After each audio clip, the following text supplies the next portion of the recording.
Yo, what's up, y'all? It's Max Middleman, and today we're going to talk about sports. But specifically, we're going to talk about my favorite team, the Los Angeles Rams, but even more in depth into the team, we're going to talk about their quarterback, Matthew Stafford. And we're going to talk about, does Matthew Stafford belong in the Hall of Fame? I've been hearing this topic all week, and I'm not liking the opinions that I've been hearing. So I had to shut it all up and come up with my own. People don't seem to remember a lot of things that happened in the past. And that really amuses me. It makes me wonder, do people have knowledge of the game of sports? I mean, there's a lot of doofuses out here, a lot of idiots that really just don't know anything about nothing. They're about as smart as a little baby with a candy in their mouth, watching the game, don't know what's going on. But I'm going to put an end to all of that. People forget that Matthew Stafford played for the Detroit Lions. Now, let's get more specific. The Detroit Lions had an 0-16 season.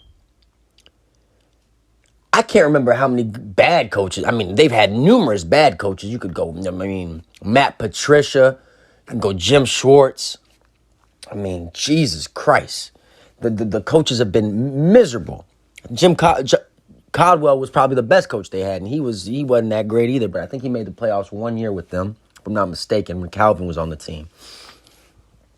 And it's just absurd, Yeah, he was 0-3 in the playoffs with Detroit, but it's Detroit. I wasn't expecting him to win with Detroit.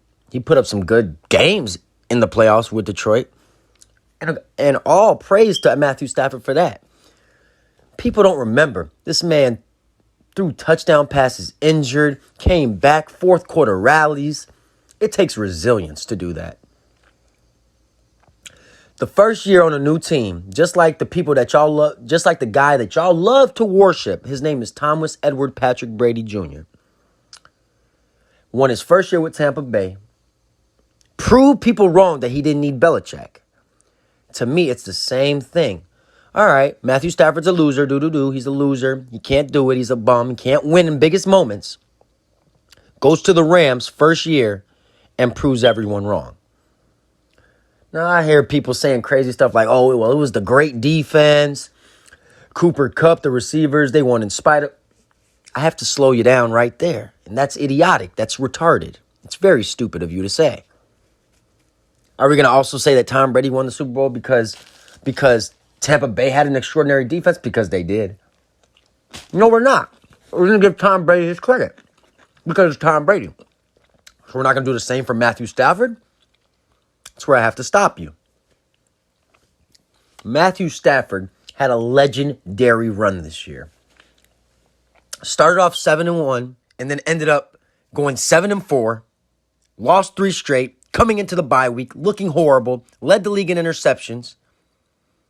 And then what does this man do in the postseason? He has an historic run. Beats Arizona. Not just beats. Annihilates Arizona. An arch rival. Then beats Thomas Edward Patrick Brady in Tampa Bay. Takes a lot to do that. Takes a lot. Oh, not to mention, threw the game-winning touchdown pass to Cooper Kupp when it mattered most.